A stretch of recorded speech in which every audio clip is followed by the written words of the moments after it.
Okay. Bismillah ar-Rahman ar-Rahim, and welcome back after a small hiatus from our Fusus Al Hikam sessions, and welcome back everyone. And it's good to see you again. So we're gonna pick up right from where we left off, inshallah. So just briefly, you can see that where we are in the fuss is that there's a power struggle between Sayyidina Nuh alayhi salam and his people, and in particular them being as Gnostics and Arifin, like quote unquote pseudo Arifin, and same with Sayyidina Nuh alayhi salam, who's a true Arif. And so because no one brings the actual Quran, what we see is everything being split apart and divided. So we have Sayyidina Nuh alayhi salam who brings Tanzih, and his people bring Tashbih, right? And then his people bring Quran, and so he brings Furqan, right? And he brings Sitr and Istighfar and Ghafar, and they bring what? Kashaf, right? Unveiling. So he brings veiling and they bring unveiling, right? And so it continues in this manner throughout the whole story as he acts like their murshid and he tries to guide them to their ultimate fulfillment. And in a sense, they are like his murids. Um, there are more details about that in the previous sessions in case that didn't make much sense. But um, are there any questions about this, or does anyone want to say anything just before we begin properly? So we're in the theme of duality, right? A duality that is seeking to be reconciled and cannot be reconciled, which is the very definition of what the Quran is. It brings together duality and unifies it. And so when you have in existence things that are opposite and you have things that are multiple, right? When you perceive the unity in that multiplicity, it is called al-wahda fil kuthra, right? And you can likewise also see if there is unity in multiplicity, you can also see if there is one being, one wujud, and how it's divided into gradations and layers. So that's the multiple in the one as well. So all that is in this fuss, right? But it's about trying to reconcile duality. Um, and this is especially the big problem for the people of Nuh alayhi salam who worship their idols. And there is no sharia for them to perceive the unity, to bring the multiplicity of their idols into one divinity, right? That comes with the sharia of Sayyidina Muhammad. And that's why the state of their hal, I don't know if the people who haven't attended the previous sessions, so I'm not sure if you're aware of this or not, but their state is they are Muhammadans. The people of Nuh alayhi salam, they are Muhammadans, right? They anticipate the coming of the Sharia of Muhammad to such an extent that, um, sorry, yeah, okay. Let me know if you guys can't hear me or anything like that. But they anticipate the coming of the Sharia of Muhammad to such an extent that were he to be alive in their time, they would have responded to his da'wah, to his call, right? So you've got the splits and dualities, and the story continues in those dualities. So the next duality we have is to do with the way money is being spent, right? Because Sheikh Al Akbar is following the story of Surah Nuh in the Quran, almost ayah by ayah, verse by verse. So we're going with that story, right? So we arrive at the ayah, the verse that says illa khasara, right? Um, and the verse says, "Oh my Lord, they have disobeyed me, asawni, they have disobeyed me and followed him whose wealth and children have increased him in nothing but loss, right? And before we talked about what was the meaning of wealth from an Arab's perspective, wealth is your beliefs, right? Wealth means your beliefs. So when Sayyidina Nuh alayhi salam, he promises them rain and wealth and children if they repent and accept his da'wah, right? That's only from a particular perspective of tanzih. It excludes their tashbih, which is why they rejected, and they follow the wealth and the children um, of him who's that the tribal chief who leads them to loss and further loss, right? Because at least that includes tashbih, but um, it's also a completely imbalanced tashbih that brings them to their destruction, right? So illa khasara, right? Uh, so I want to read from here. فَمَا رَبِحَتْ تِجَارَتُهُمْ. Who wants to read from there, please? Up to the bottom of the page.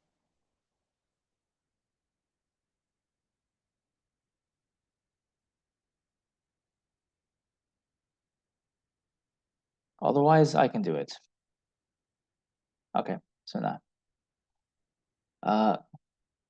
فما ربحت تجارتهم فزال عنهم ما كان في أيديهم مما كانوا يتخيلون أنه ملك لهم or ملك لهم وهو في المحمديين وأنفقوا مما جعلكم مستخلفين فيه وفي نوح عليه السلام ألا تتخذوا من دوني وكيلا فاثبت الملك لهم والوكالة لله فهم مستخلفون فيهم فالملك لله وهو وكيلهم فالملك لهم وذلك ملك الاستخلاف وبهذا كان حق ملك الملك ملك الملك كما قال الترمذي قدس الله سره. And then he goes on to the next section. وَمَكْرُ مَكْرًا كُبَارًا. So wealth means your beliefs, which is an extraordinary interpretation. So let's just go back and think about why mal, amwal, wealth means beliefs. It's because the word mal is connected to the Arabic root mail, which means to incline. So your wealth is what your heart inclines towards by its very nature. Everyone is drawn to wealth, gold, silver, bronze. And so that's why there's another chapter in the Fusus Al Hikam where the Shaykh Akbar mentions Sayyidina Isa alayhi salam. He's talking to Bani Israel. He says, "Oh, Bani Israel, make your wealth the wealth from the heavens. In other words, make your heart incline to the malakut and the jabarut, and make your wealth there. Right? Make your heart love the spiritual world and the spirits and the arwah. Right? So, mal means to incline. And so that's what wealth means. It's now God, Allah subhanahu wa ta'ala has a face in each thing. وَالْحَقْ لَهُ فِي كُلِّ شَيْءٍ ظُهُورًا. He has a point of manifestation in each thing. So the real al-haq has a face in each thing, including wealth. So when the Arif Billah perceives God, right, that becomes his wealth, especially if it's in a particular thing. And this is where he gathers his wealth from with respect to his beliefs. If his beliefs are sound, then his wealth is correct. And so he becomes truly wealthy. And if the person's beliefs are fasid, they are corrupt, then his coins are counterfeit. They're not worth anything. So that when you go to the marketplace of the day of judgment, like Maulana Rumi describes, and you go to barter with God your wealth, your beliefs, if they are unsound beliefs, then you lose. What you get is khasara, right? Which is also connected to that beautiful story in the gospel about, and it's a parable about the man who gives coins to 3 people, right? And the first person brings back profit, so his master is happy with him. The second person does not bring profit or loss, so he wasted his time. And the third person loses the coin, right? And so the master is angry with him. That's the parable, right, of God and his servants. So the Arif Billah sees God in his beliefs, and the true Arif sees Allah in no matter which belief you have, right? So then the Shaykh Al-Akbar connects this verse from Surah Nuh to another verse from the Quran, which is from Surah Baqarah. فَمَا رَبِحَتْ تِجَارَتْهُمْ. So their tijara, when the people of Nuh alayhi salam followed the tribal chief in his beliefs, it did not bring them profit, because their beliefs in their idols is, from a certain point of view, worthless. Worthless if you don't perceive the tawheed behind them, right? فَزَالَ عَنْهُمْ مَا كَانَ فِي أَيْدِيهِمْ. So then what was in their hands disappeared. مِمَّا كَانُوا يَتَخَيَّلُونَ أَنَّهُ مِلْكٌ لَهُمْ. From what they were imagining, that when they were imagining that the wealth actually belonged to them, and it does not belong to them, right? So that raises the question, then the Shaykh Al-Akbar goes on to talk about the Muhammadiyeen, right? Because when the people of Nuh alayhi salam, they have the state of the Muhammadans, what they are doing is they're expending the wealth that is given to them, which is their beliefs, right? And that's exactly what the Muhammadans do. They expend the wealth that is given to them as well. وَأَنْفِقُوا مِمَّا جَعَلَكُمْ مُسْتَخْلَفِينَ فِيهِ. This is the command that's given to the Muhammadiyeen, right? So then the Shaykh Akbar goes on to the theme of the divine trustee, or you could call him the divine agent, and the person on whose behalf he's acting, right? So you've got, so that's, you could call that person the commissioner. So then he moves on to the theme of trusteeship and agency. So what is that? An agent in Arabic is called a wakil. So there are one of two scenarios, right? You can be the person who goes to another individual. Let's say he's an expert in finance, and you say, take my money and I want you to generate a profit from it, right? So then you are the commissioner and that person's the agent, right? Or it could be vice versa. Someone comes to you with some money and says, I want you to invest my money in such and such a way, right? And then now you're the agent and the other person who gave you the money is the commissioner, right? So there's two ways to spend your money. You either give it to someone else who spends it on your behalf, or you are spending someone else's money and you act as their agent. So there's two ways to become, there's two kinds of agencies, right? So the Muhammadiyeen are those who are granted the authority to spend on God's behalf, right? So God commands in the Quran, وَأَنْفِقُوا مِمَّا جَعَلَكُمْ مُسْتَخْلَفِينَ فِيهِ, right? Spend with regard to what we have made you agents over, right? With regard to what we have appointed you over. Now, in truth, the whole act of creation is an act of trust in which Allah subhanahu wa ta'ala gives us what is in the dunya, and then we are to perform our duties with respect to what He has commanded us to do. So for that reason, He gives us the dunya. So there is a hadith qudsi to the effect in which Sayyidina Musa alayhi salam is told, "O Musa, I have created the world for you, and I've created you for me. I have created the world for you, so that the world serves you, and I've created you for me, so that you in turn serve me. This is one spiritual perspective in which you say that the things in this world belong to us. And there's a justification for that in the Quran. Because when the Quran says, أموالكم, أموالكم, أبناءكم, أولادكم. When the Quran speaks, it's not speaking with pure literary artifice. It's speaking in reality. So you can say truly, from one perspective, it is lawful for you to say, my children, my wealth, and so on and so forth. My sons, my children. You can say that from a certain perspective, even though God is the one who owns them, right? So that's one spiritual perspective. But the second spiritual perspective is that God then says to you, I know what is in your best interest. Your best interest is called the maslahah. I know what is in your best interest and what you need best. So then he says, give me the right to manage your wealth.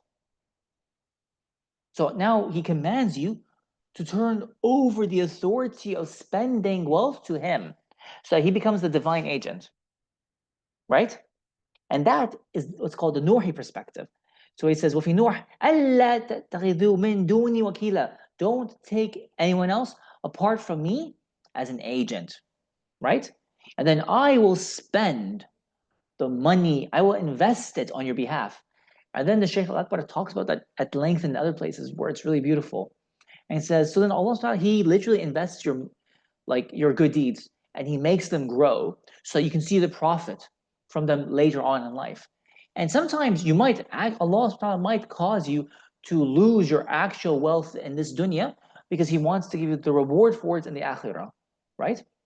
So he is the divine. So when you take him as a trustee, he says, take me as a trustee. So when you take him as a trustee and you turn over the command back to him and you give it back to him, he will spend your wealth, literally your actual money, in the way that befits your best interests. That is for the sake of your best interest, right? So you've got those two perspectives. Now, the people of Nuh alayhi salam, they act with the Muhammadi hal in spending their money, which is their wealth, right? And they spend it poorly, which is part of the deal when you make someone an agent. When they act as agents themselves, they can either spend it rightly or wrongly. So they spent it wrongly. Um, and then the Shaykh al-Akbar, he tells you that وبهذا كان حق ملك الملك. What is ملك الملك? That is when now you are the property of God. So you're mulk Allah. Allah owns everything, right? But when you create your own belief about God and you construct your own belief about Allah subhanahu wa ta'ala, or you try to discover it, right? Then that becomes your wealth. And he exists in your wealth, he exists in your belief. So then he becomes your mulk, your property. So then he is mulk al-mulk. He is literally the property of his own property. He is in some sense the slave of his own slave, right? And so there is a Sufi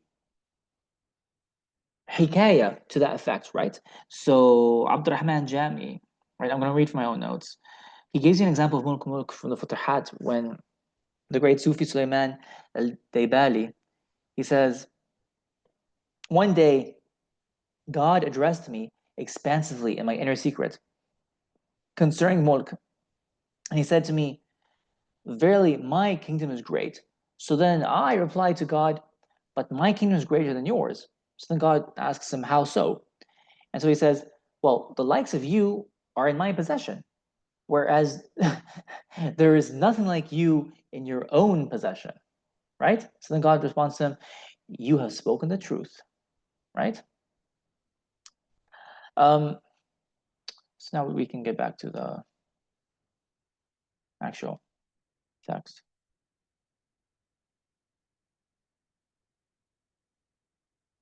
What was the Arabic word for trustee? Yes. So wasi and also wakil. And in this case, it is wakil, right? So the wakil is the trustee, he's the agent. The wakala is the trusteeship, right? And the mukal, right, the one who commissions, is the commissioner, right?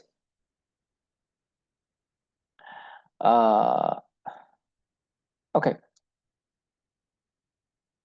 So can someone now we're at the parts of the story when the Sayyidina al-Islam and his people are in a kind of struggle in which they're trying to outfox and outsmart the other, right? And you can see through them the sifat, the attributes of tanzih and tashbih playing out right before your very eyes. So who wants to read, um, moving on, please? Who wants to read the following text? وَمَكْرُ مَكْرًا كُبَارًا. And we'll stop at, um, let's say, yeah, I mean, I'll say when to stop. So, yeah, Zanira, go ahead.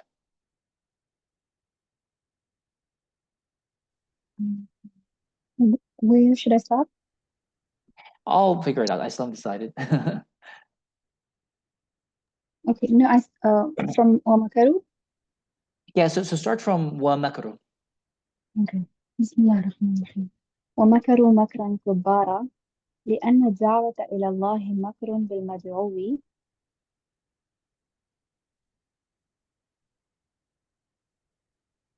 لأنه ما عدم من البداية فيدعى إلى الغاية أدعو إلى الله فهذا عين المكر على بصيرة فنبه أن الأمر له كله فأجابوه مكرا كما دعاهم فجاء المحمدي وعلم أن الدعوة إلى الله ما هي من حيث هويته وإنما هي من حيث أسماؤه فقال يوم نحشر المتقين إلى الرحمن وفدا فجاء بحرف الغاية وقرنها بالاسم فعرفنا أن العالم كان تحت حيطة اسم الإلهي أوجب عليهم أن يكونوا متقين فقالوا في مكرهم لا Okay, so let's تذرن just let's just stop here for 1 second. So this is like one theme and one idea already, right? So this is really interesting.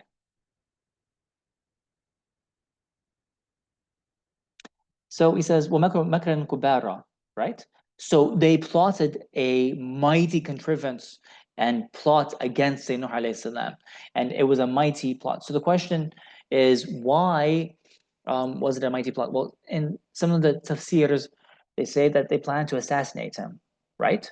But the verse is also connected to the following verse, which is to do with the idols. It's actually their makr is also connected to um, makr translates into deception. Their deception is connected to the idols that they call upon in the next verse, which we'll come to. But the Sheikh Al-Qadr wants to explain their inner psychology. Why are they doing this to begin with? So he has a really interesting insight. He says, لأن الدعوة إلى الله مكر بالمدعو. Right? Right? Who wants to translate that?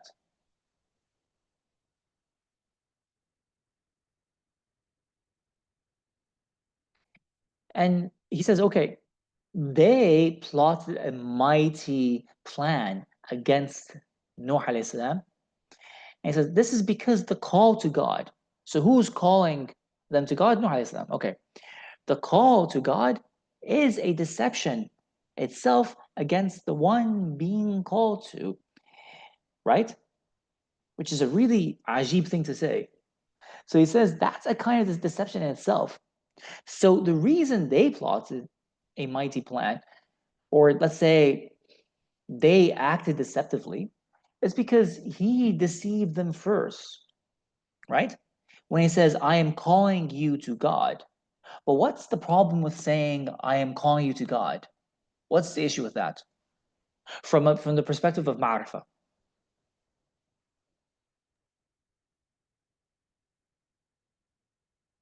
And he says it in this line. لأنه, so because God ما عدم من البداية. God is not absent from the beginning. فيدعى إلى الغاية, such that he should be called to a particular goal, to a particular end point.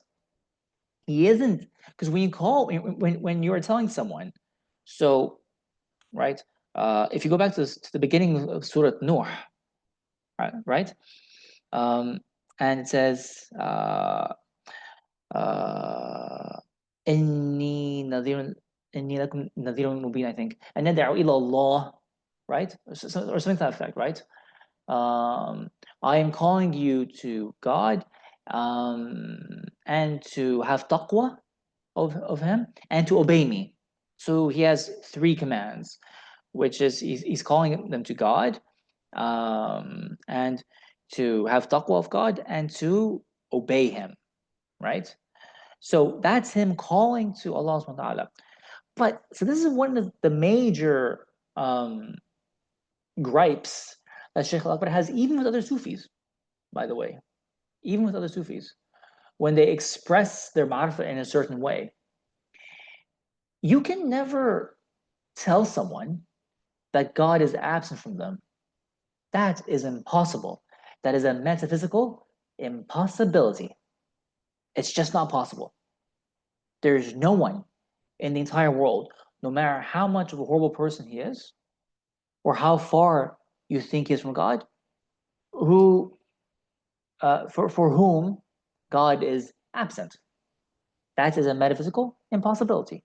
Now, you can totally talk about how he is far from God's rida, and you can talk about how he's close to God's ghadab. Yes, that you can do. But you cannot say that God is absent from him, period. Right? And so there's like numerous stories where the Shaykh al-Akbar criticizes even some of the more prominent Sufis, right? So, like, for example, Dhul Misri alayhi salam, he says something to the effect of, whatever your mind conceives of, God is other than that. And this is a very basic Islamic credo point, which is true. But then the Shaykh al-Akbar, he talks to Dhul Misri in the spirit, and he records a dialogue, what's called the Kitab al-Tajaliyat. And he says, how can you say that, my brother Dhul Nun? How can you say that? Say that God is other than what is in your mind, and he is also identical to what is in it. It's both. It's not just that he's other than what is in your mind. He's also identical to it. That's true and complete ma'rifah. And there's also a second time where he criticizes someone, but I'm just trying to remember where he does it exactly. But if I remember, I'll tell you later on. But it's the same point. So even the prophets are salikun. They have everything they need to bring the risala, but they also learn things along the way as well. So this is a kind of deception to call to God, period, right? So if you say أدعو إلى الله, and this is from Surah Yusuf, right? أدعو إلى الله فهذا عين المكر. That is deception itself. That's the very same thing as deception. على بصيرة. And then if you say على بصيرة, that means I call to God upon insight, right? فنبه أن الأمر له كله. So he is alerting you to the fact that the whole affair belongs to him. In other words, belongs to this one particular manifestation of God that you're calling to, right? فجابه مكرا كما دعاهم. So they answer him with deception, just as he called to them through deception, right? So then he says, but فجاء المحمدي, right? So this is this taste, it's called a dhawq. This is a dhawq nuhi. This is a very Noahic taste to call to God in this particular manner and say, so, like Sayyidina Musa alayhi salam does the same thing with Fir'aun. And the Fir'aun gives him an answer that the Shaykh al-Akbar considers correct. Because when Sayyidina Musa alayhi salam says, I am calling you to God, Fir'aun answers them, well, he answers Musa, and he answers, and he kind of like talks to his people as well, right? And he turns towards the audience, who are his people, and he says, I do not know that you, all of you, have another God other than me, right? Because the Shaykh Al-Akbar points out, Pharaoh didn't say, I did not know that the cosmos doesn't have another God other than me. He didn't say that. He says, I don't know that you have another God other than me. According to the religion, and you might say the science of the ancient Egyptians, and the way they understand God, he is their tajalli. Pharaoh is the tajalli of God for them. So then the Shaykh Al-Akbar says, he spoke the truth. That's true. And how beautiful are the words of Pharaoh for you to know that he had the knowledge of God, but then leadership prevented him from submitting. And that's where he lost himself. So then the Muhammadi comes. وعلم, and he knows أن الدعوة إلى الله ما هي من حيث هويته. If you are calling to God, it's never from the point of view of his what? His huwiya, which is his essence. The huwiya, you can translate into English as his ipseity, which means his he-ness. Literally, it's what makes him huwa. It's what makes him he. You don't call to God as he is in himself. No one calls to Allah as he is in himself. You're calling to a particular face of God. You're calling to a particular face. The Muhammadi knows this. And the people of Nuh, they have this Muhammadan state, knowing this. So now you've got the second duality here, right? So if this attitude of ad'u ilallah ala basira is one part, is one perspective on the one hand, the other perspective on the other hand is to say, يوم نحشر المتقين إلى الرحمن وفدا. Right? وإنما هي من حيث أسماؤه فقادا. So the call to God is only through his names. That's all you can call to. You can't call to God as he is in himself. And that's shown in this verse. يوم نحشر المتقين إلى الرحمن وفدا. We came across this verse in the Sufi Path Knowledge class as well, a while back. And the verse translates to, on the day, which is the day of judgment, on the day we gather the God-fearing to the divine name of Rahman, right? What's wafda? I think it's in love, right? I forget. But anyways, so on the day we call, on the day that we gather the muttaqeen to the divine name of Rahman. So they're gathering, or shall we say, the people who are muttaqeen, they are being gathered from the divine name that demands taqwa. It demands that you have taqwa of this name to the divine name Ar-Rahman, which does not necessitate that you have taqwa because you're in the presence of Rahmah, right? So taqwa is not necessary in that presence on the day of judgment. Once you have passed the test of this life, then the taqwa is no longer necessary at that moment. But until your death, taqwa is essential. And having taqwa is essential. فجاء بحرف الغاية. So then, in the Quran, Allah subhanahu wa ta'ala, he uses what's called the harf al-ghaya, right? What's harf al-ghaya? The word ila, to. To, that's what it means, to. وقرنها, and he joins it bil-ism. So you're being moved from one name to another name. The Muhammadi knows this. And so do Noah's people. That's the point. That's why they answered this call to a singular name with makr, with deception. They answered deception with deception. فعرفنا أن العالم كان تحت حيطة اسم إلهي, so that we know that the cosmos is under the scope, I guess, the scope of a divine name. أوجب عليهم أن يكونوا متقين, that demands that they must have taqwa as long as they are under the effect and the control of this divine name. Any questions so far?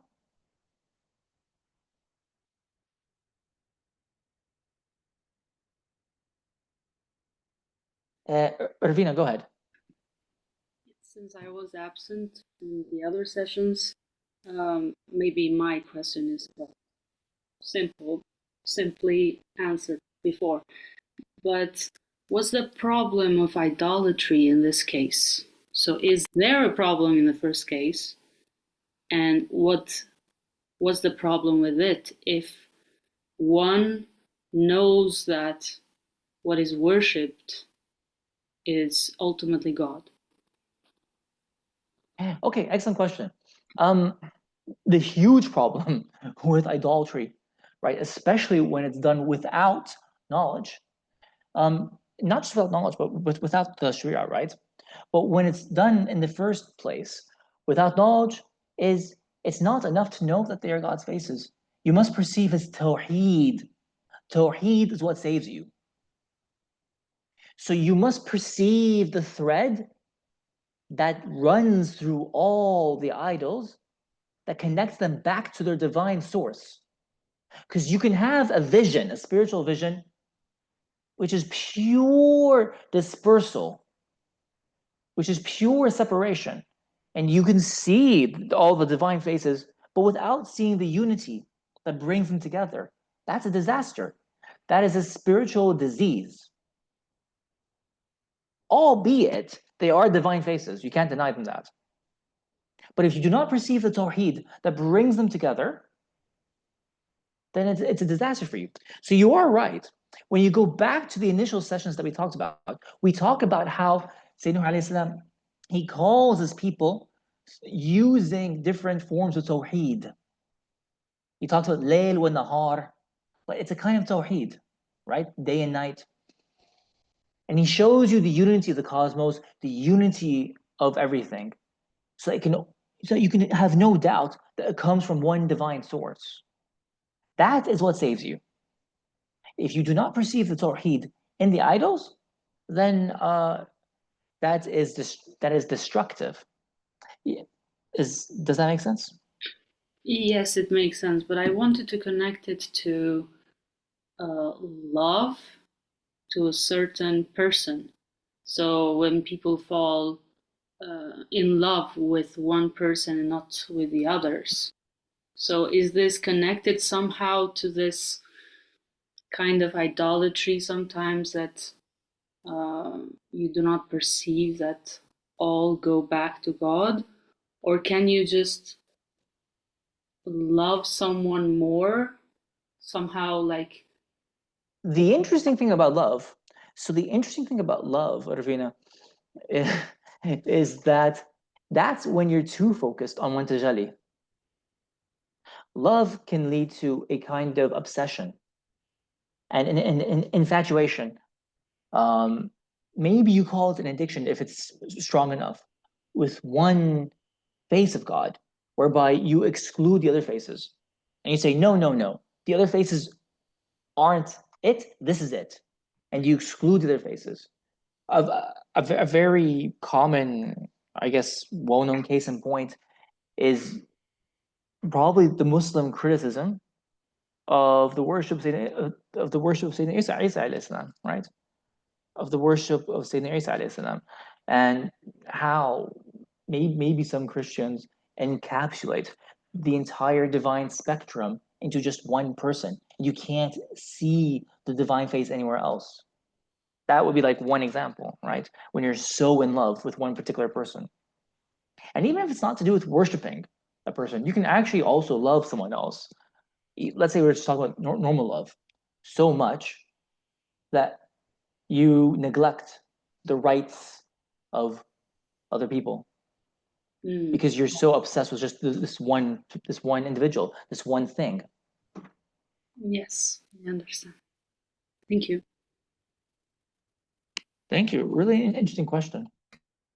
The deception of calling to God as an absent, separate entity seems similar to idolatry. Yeah, it can be. Exactly, Hannah. So really good of you to make that connection, because at the very beginning of the fuss, so let's just go back to the beginning because this is very relevant. If you go back to the beginning, right? He says, "علم, know أن التنزيه عند أهل الحقائق في جناب الله عين تحديد وتقييد." Know that tanzih, which is incomparability or transcendence, This is what Sayyidina Nuh alayhi salam brings to his people. For the people of truth and realities, with regard to the divine side, with regard to God, that's the same thing as giving someone a definition and restriction. So the munazzah, the one who's doing tanzih, he is doing a form of tashbih, whether he knows it or not. He is doing it. Saying God can't be like anything except in this particular manner, that is a restriction. That is a taqeed. That is a tashbih. It is. But he does not realize it. He doesn't see it that way.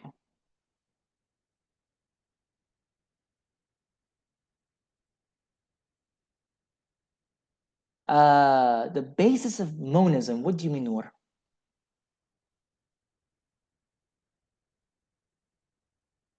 Sorry, can you hear me? Yes. Yeah, the calling of a separate entity, that there is a separate entity, is there is a God, so that is not monoism, right?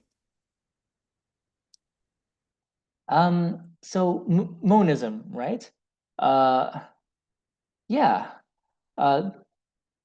That's a really good question. So to make God into a separate entity, yeah, that's not really monism, no. I don't know if I'd characterize Sheikh Al-Akbar's teachings as monistic either, though. Monism is, what is it?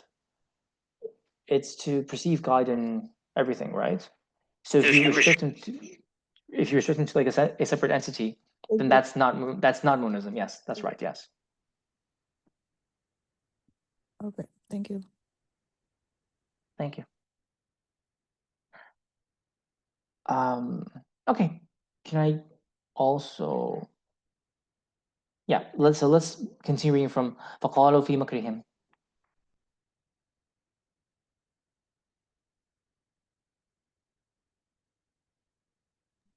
Should I continue?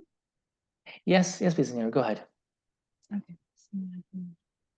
فقالوا في مكرهم لا تذرن آلهتكم ولا تذرن ودا ولا سواعا ولا يغوث ويعوق ونسرا فإنهم إذا تركوهم جهلوا من الحق على قدر ما تركوا من هؤلاء فإن للحق في كل معبود وجها يعرفه من عرفه ويجهله من جهله في المحمديين وقضى ربك ألا تعبدوا إلا إياه أي حكم فالعالم يعلم من عبد وفي أي صورة ظهر حتى عبد وأن التفريق والكثرة كالأعضاء في الصورة المحسوسة وكالقوى المعنوية في الصورة الروحانية فما عبد غير الله في كل معبود فالأدنى من تخيل فيه الألوهية فلولا هذا التخيل ما عبد الحجر ولا غيره ولهذا قال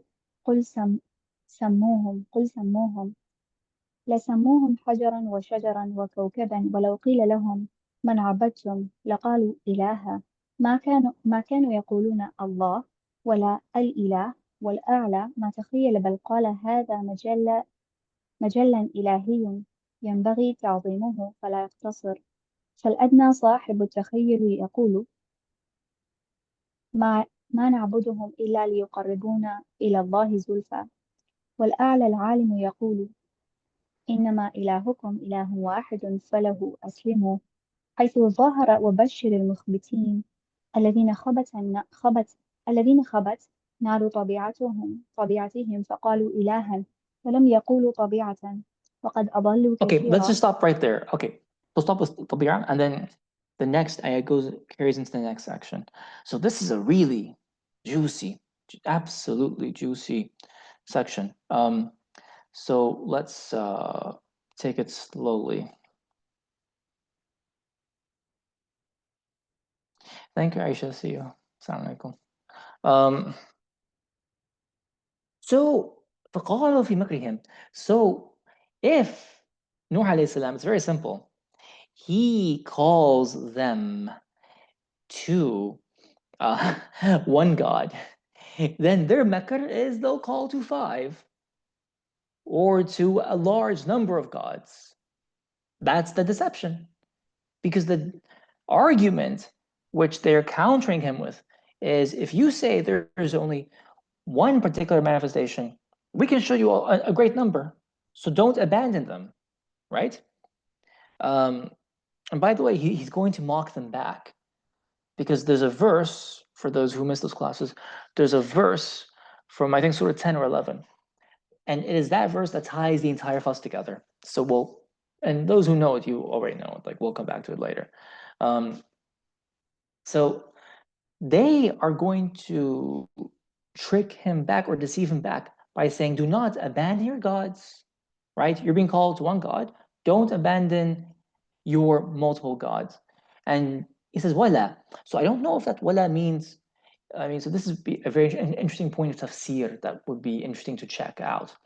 Is that a clarification of what came before? Or is he saying in addition to these other gods, right? So don't abandon any of these gods, nor should you abandon in particular Wad or Suwa or Yaghut or Ya'uq or Nasra. And so they say that I think Wad was a statue of a well-built man who carried like a lance or something like that, and Suwa was a woman, and Yaghut was a lion, and Ya'uq was a horse, and Nasra was like a vulture or an eagle, right? So those were the particular deities they asked the people not to abandon. And so he says, فإنهم إذا تركوهم جهلوا من الحق على قدر ما تركوا من هؤلاء. If they abandon and leave off, right, their idols, then they become ignorant of God to the extent of what they abandon from amongst these idols. Because فإن الحق في كل معبود وجها. The real has in each object of worship a face. He who knows that face knows him, and he who is ignorant of that face is also ignorant of God. So this goes back to an incredible passage from the Fusus Al Hikam. This is in falsehood. I don't know if we'll ever get to that fuss. I don't think so. But if we ever do, you'll find the passage from that fuss in which he says, فَإِيَّاكَ, right? So beware of rejecting other beliefs and delimiting yourself to one specific belief, because if you reject all the i'tiqadat and you stick to one i'tiqad, يفوت لك خير كثيرة. A great good will pass you by. Or he says, no, even knowledge of the whole affair itself will escape you, right? Because God has a face in each thing, and if you acknowledge God's presence in that face, you're acknowledging God himself. And so your knowledge of him increases. By the way, so he says, so this is the whole point why he's pointing this passage out. Goes back to the passage in falsehood. He says, a great good will escape you. What's the good that he's talking about? What good will escape you if you deny God's presence in these faces?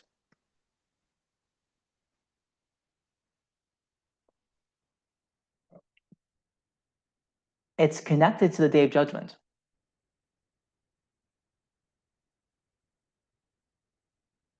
When God talks to some of the people in specific faces, in specific image, and they deny him in a way, is that? Yes, al-tajalli. Yes, correct, Ghada. So this is in relation to a hadith. It's called hadith al-tahawwal. And it's a very fascinating hadith, because you know why? Many commentators don't know what to do with it. It's a very strange hadith. And I even know one of my own teachers. He said, I used to teach my daughter all the hadith, but when it came to this hadith, I used to skip it until I learned about the Shaykh al-Akbar, because then that's when I knew what the hadith was about. It's called hadith al-tahawwal, which translates to what? The hadith of the transformation. The transformation in what? So on the Day of Judgment, there are a number of what's called muwaqif. There's a number of halting stops. It translates, the word mawqif translates to halting stop. They're like stations. So there's 50 stations. On the Day of Judgment, there are some 50 stations, and you must go through each one and pass each one before you get to the next station. And if you are required to, so let's say like one station is to do with whether you're sincere and you told the truth, another station is to do with whether you prayed or did the zakat, so on and so forth. You don't progress on to the next station until you deal with what is in that station. And you are, I think you're judged in it, if I'm not mistaken, and you have to give an account for it. So one of the muwaqif is what the hadith al-tahawwul talks about. And so in one of these stations, Allah subhanahu wa ta'ala comes down to the people, and he comes down to them in a form they don't recognize. It's a surah. In a surah they don't recognize. And then he says to them, I am your Lord. And they say, Hashala or A'udhu Billah, we seek refuge in God from you. You are not our Lord. We will wait here until our Lord comes. And then in this form, Allah says to them, is there a mark by which you will recognize him? And they say, yes. So then he goes away and he transforms himself into the second form they're expecting, right? And then he goes to them and he says, I'm your Lord. And they say, yes, you are our Lord. But then what does he do? He transforms himself back into the first form to show them that the first surah they denied is the ayn. It's the same essence of the second form that they denied. Or sorry, it's the ayn and same essence of the second form they affirmed. The first form they denied is the same as the second form they affirmed. That is hadith al-tahawwul. And then the Shaykh al-Akbar, he clarifies that, because this can only have one meaning. There's no other way to understand this hadith. What is the form he's talking about? What's the surah?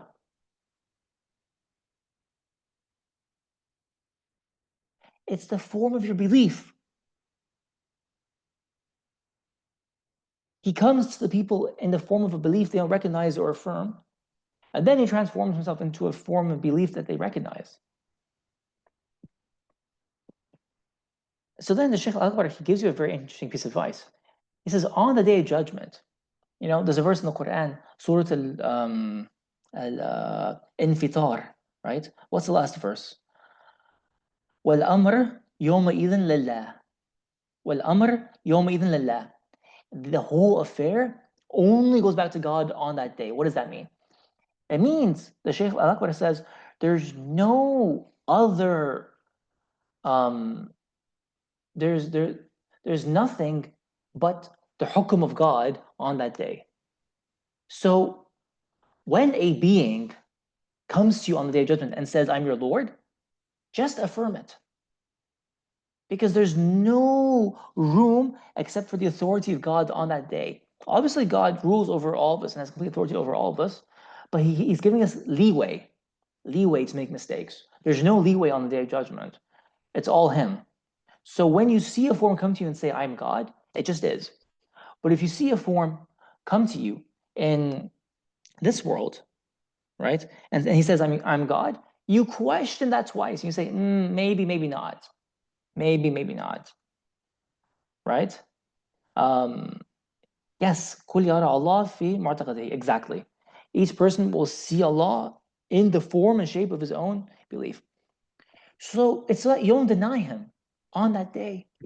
And that also leads into a very important event in Jannah, what's called the Kathib, al-Kathib lil-Ru'ya.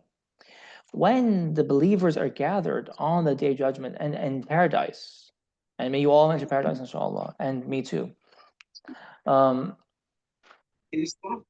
You will have, okay, let me just mute that. Okay. So you will be brought to a dune, what's called the dune of visions, where you will be, where the All High, Allah subhanahu wa ta'ala, will come out and show himself to all the people. And that's called the beatific vision, the ultimate beatific vision, when everyone will see Allah, right? And then what you do is you see him in the form of your belief. So if you only acknowledged Allah in one presence and one belief, then you only get one light. If you acknowledged Allah in two presences and two lights, right, you get two lights. Or sorry, if you only acknowledge Allah in two presences and two beliefs, you get two lights. And so the master Arif, is the one who acknowledged God's presence in all beliefs, so he gets the totality of all the lights. Because what happens is that when he radiates himself and he gives tajalli, those lights enter you and you become filled and dyed, like D-Y-E-D. You become dyed and colored with those lights. Then you carry them with you back into your abode in Jannah, right? So this affects your whole akhirah. So it's a really important point that he is bringing up, right? So he says, so if they rejected and left those faces, they'd be ignorant of God to the extent they rejected and left off those faces, right? Because the real has in each object of worship a face. He who knows it knows him, and he who is ignorant of that face is ignorant of God to that extent, right? So we're still talking about duality, right? You've got from the previous page the Muhammadan state of being the ones who spend on God's behalf versus the command of God to take him only as an agent. Then you've got the next duality of saying, I call to God in only one respect, versus the fact that God will gather the muttaqeen to the Rahman on the day of judgment. You can only call to God via his names. So the people of Nuh would have acknowledged that. Then these words, don't abandon your God, they're very close to this Muhammadan verse, which is وَقَضَى رَبُّكَ أَلَّا تَعْبُدَ إِلَّا إِيَّهُ. He has decreed that you worship no one but him. This verse has two meanings. In the first sense, it's a command that you should not worship anyone except God. But the second meaning of that verse is وَقَضَى يعني وَجَعَلَ. Your Lord has made it such that you do not worship anyone but him. That's why it's so close. Ayah hakama. He is determined that you only worship him. So if an idolater is worshiping a rock or a star or a tree, that is actually God. And if someone is worshiping through love, and he's in love with a religious figure like Sayyidina Isa alayhi salam, a great prophet, or some other thing in creation, even an animal, that thing is actually God in each and everything. It's always God, no matter what. Whether you worship him in a human being or as a spirit from the higher world, the spiritual world, or an angel, it's always him, no matter what it is. And this is from what the Shaykh Al-Akbar calls God's ghira, his divine jealousy, the jealousy that anyone else should be worshipped but him. So he is that face. He is the one who's being worshipped in the end, not that thing. It's always him, right? Who's being worshipped no matter what that object of worship is. Hannah, what ayah is that again? وَقَضَى رَبُّكَ أَلَّا تَعْبُدَ إِلَّا إِيَّاهُ. You mean that one?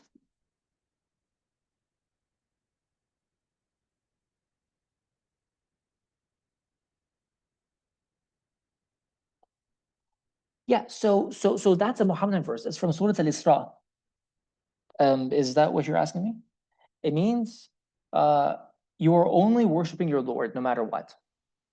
Your Lord has decreed that you only worship nothing but him.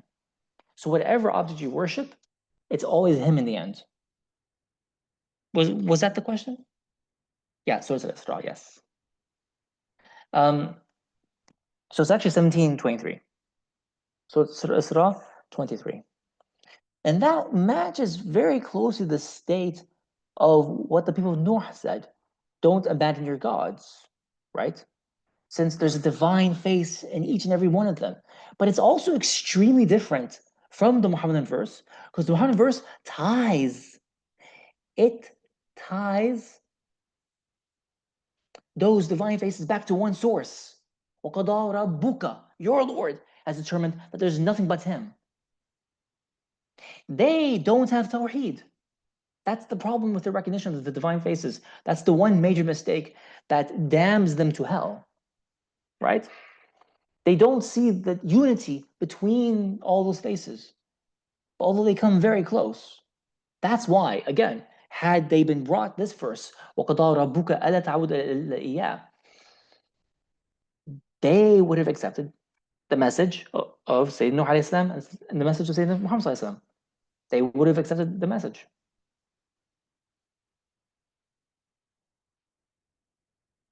What do I mean by saying it's a Muhammadan verse? Because the whole chapter, Hannah, is split up between verses that are Nuhi, Noach, in taste and dhawq, and verses that are Muhammadan in taste. And yes, you're right, it's also like Quran versus Furqan. Just like the first verse we talked about, لَيْسَ كَمِثْلِهِ شَيْءٌ, right? That's a Muhammadan verse. That's the perfect verse of perfect balance between tanzih and tashbih. That verse in contrast to the Nuhi verse. What's the Nuhi ayah? Rabbi inni da'awtu qawmi laylan wa nahara. I called my people by night and by day, which is Furqan. It's not laysa kamithlihi shay'un. That's the Nuhi verse. So they didn't respond to the Nuhi verse. They would respond to the Qur'ani verse, right? So they would respond to the Muhammadi verse.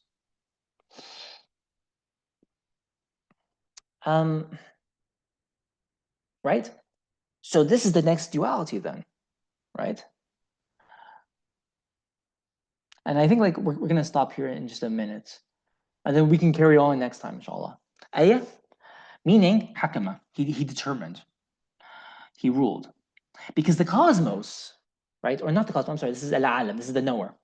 Because the knower, he knows who is being worshipped. وفي أي سورة ظهر حتى عبد. He knows who in the end is actually being worshipped, who is the ultimate one being worshipped in every face, and in which form he is appearing, such that he's being worshipped. وفي أي سورة ظهر حتى عبد. And in whichever form he's appearing, such that he is being worshipped, right? That's the knower. He deserves to be called knower. That's the difference. It's as if the people of Noah, they can sense something behind their obsession with their idols, because they perceive the divinity in each of their idols, but they're not knowers, because they're not perceiving, they're not seeing who is the one being worshipped behind each idol. If they could see the one, right? O-N-E. If they could see the one being worshipped behind each idol, they wouldn't be ignorant. They would be knowers themselves. They would be ulama. It's as if they're on the edge, the cusp of being ulama, but it doesn't happen. And so they know, so the true knower, he knows who is being worshipped and in what form he appears. And he also knows وَأَنَّ الْتَفْرِيقَ وَالْكَثْرَةَ كَالْعَدَاءِ. He knows that the differentiation of multiplicity and manyness that you see in the cosmos is analogous كالعداء. It's analogous to the bodily limbs of a physical form. كالعداء في الصورة المحسوسة. And it's also analogous to the quwwa al-ma'nawiyya. What are the quwwa al-ma'nawiyya? Right? Your internal intellectual faculties, like your intellect, your reflective faculty, your memory, your imagination, right? The internal faculties of meaning, and your outward physical limbs, your arms, your legs, your head, your torso, right? Right? وكالقوة المعنوية في الصورة الروحانية, for the spiritual form, right? So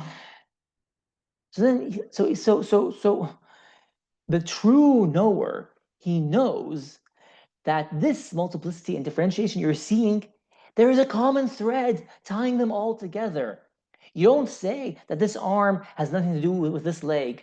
It's one body. And hashallah, we don't say that God is a body. Na'udhu billah. We're saying it's analogous to that. May he be exalted beyond every unsuitable similitude. Just as if there's an ant. Imagine you've got an ant. And the ant is stunned by the human body. He says, I can't make head or tail between the things that I see, the finger, the hairs on his arms, if you're like me, the feet, the toes, the nails, the skin, and the different patterns of the skin. Like, because if you get a microscope, you can see how uneven your skin is, right? Um, I, I think, so the ant says, I think these belong to different beings. That ant is what Rumi would call cross-eyed. He's cross-eyed because we know when you're cross-eyed, like if you put your finger in front of your nose, you see two fingers, but it's just one finger. So your vision is diluted. Like if you put your finger in front of your nose and you try that now, you can see how in your vision the finger splits into two. That is how the polytheist sees the world. He sees the multiplicity, but he doesn't understand that it's just one thing. So the multiple limbs of your physical form, they go back to one body. And the multiple internal faculties of your spirit go back to one spirit. Right? So the knower, he knows that.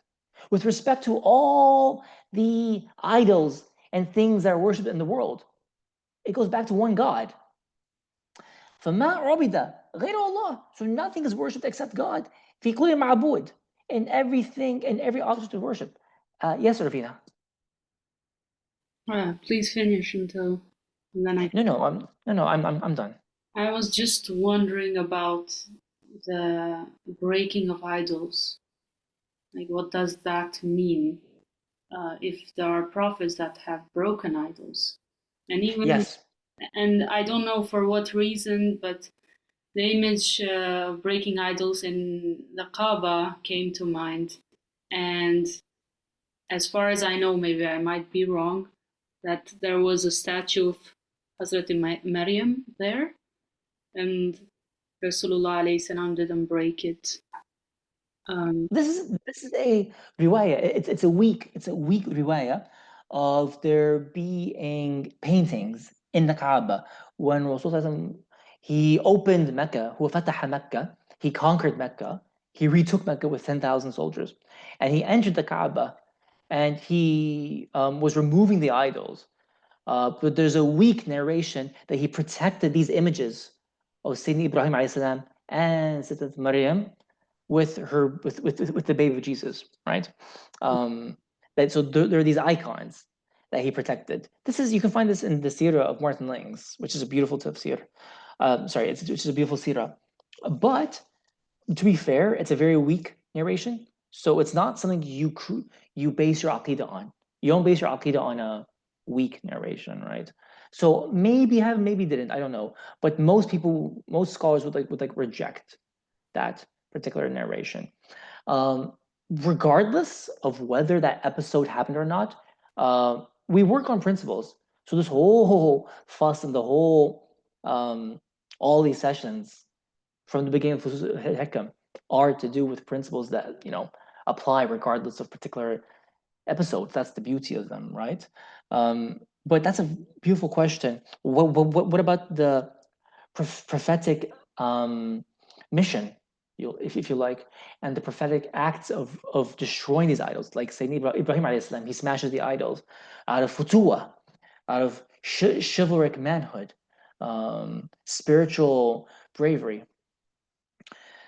I think there's a number of ways of interpreting that, right? There's a number of ways of interpreting that. Now, yeah, okay, so there's two things to say here. First, I think Allahu A'lam, that the idol, even though it's a face of God, it brings with it the danger of becoming obsessed with that one face, or not seeing who is behind, the actual idol. that's being worshipped by idol worshippers, right? So then what happens is that a divine attribute becomes metaphorically stuck, trapped in that idol. So actually, you can't trap actual divine attributes because God is above and exalted beyond that. But your perception can become trapped. So the prophet, he smashes the idol to free your own vision and to see that the attributes are beyond the physical forms that you're stuck with. He wants to free you from attachment to forms of limitation that in turn limit you. The prophetic act of breaking the idol doesn't mean he's saying there's no divine face in it, right? The prophetic manner and courtesy demands that he responds to each face with what it demands. So just because I say something has a divine face, it does not mean that you should go and bow down to it. That's disastrous. Like Iblis has a divine face in him. But the correct prophetic response to Iblis is to reject him. So the proper way to treat the divine face of Iblis is to reject him. If you're ignorant and you say, oh, he has a divine face, I'm going to bow down to him, that's a disaster, right? So that's what the prophets are doing. So basically learning the adab of how to act towards certain faces, like tajallis in this case. That's called the Sharia. The Sharia shows you the proper way to behave with each tajalli. But there's a second point here, Irvina, and we talked about this in previous sessions, and it is that Nuh alayhi salam and the prophets before Muhammad sallam, they brought something called Furqan, which is called, it's called a book of revelation, but it's also, the meaning of that word is separation. And separation means they brought divine revelations that rejected and did not acknowledge the divine faces in let's say other beings or in the idols, right? Or in certain manifestations. But the Sharia of Muhammad brings Quran, which means gathering, to unify. So he acknowledges the divine faces in the other beings and the other idols, right? Even if they must be destroyed, right? But he acknowledges them, right? But in the other previous revelations, that's not always the case. Although you'll find a lot of fascinating examples in the Quran where the prophets do acknowledge it to some extent, right? Because when Sayyidina Ibrahim he smashes the idol, and they ask him who did this, he said, ask their big one. In tafsir, their big one means the big idol, right? Ask the big one. He did it. But the Shaykh Al-Akbar has a different explanation, because the Arabic says kabiruhum. What does that mean?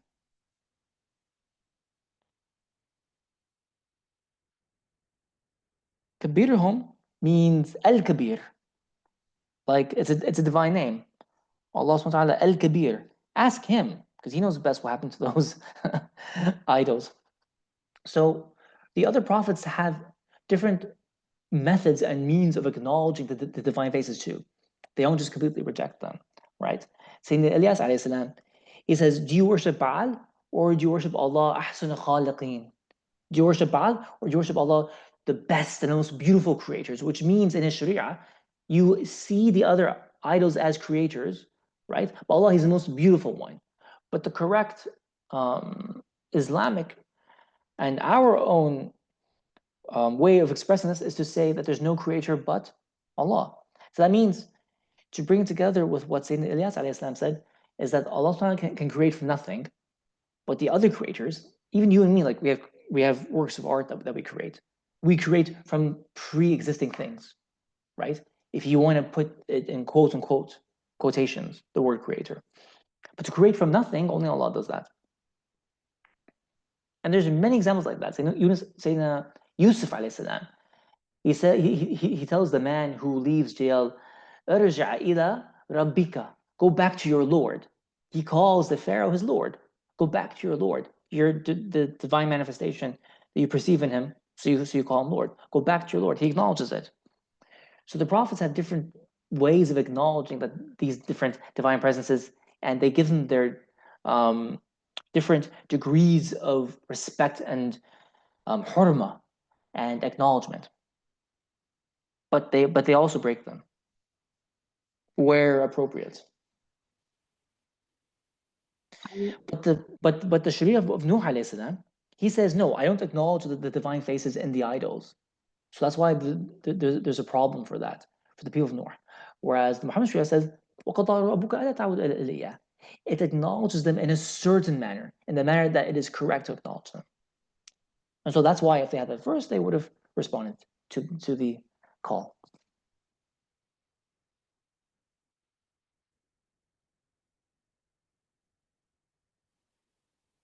Is this explanation the meaning of one hadith, I think, that says, do not slap the face?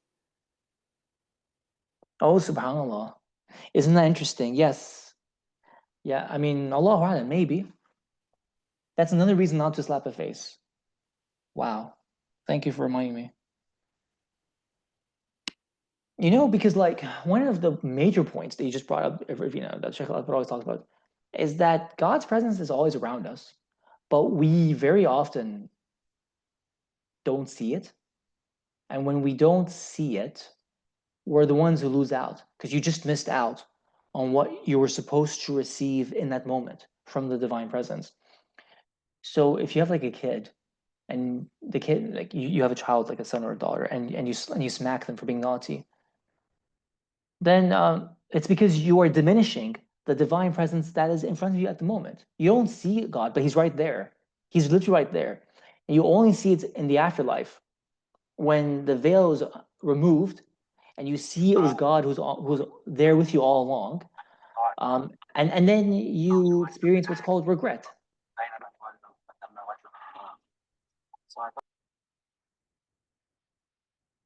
And then you experience regret. So yeah, that's a really good point. Okay, I think this is a good place to stop. Are there any other questions?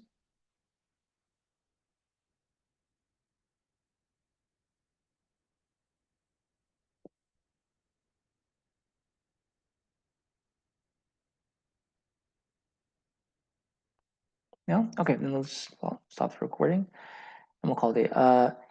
Yes, Ghada, go ahead.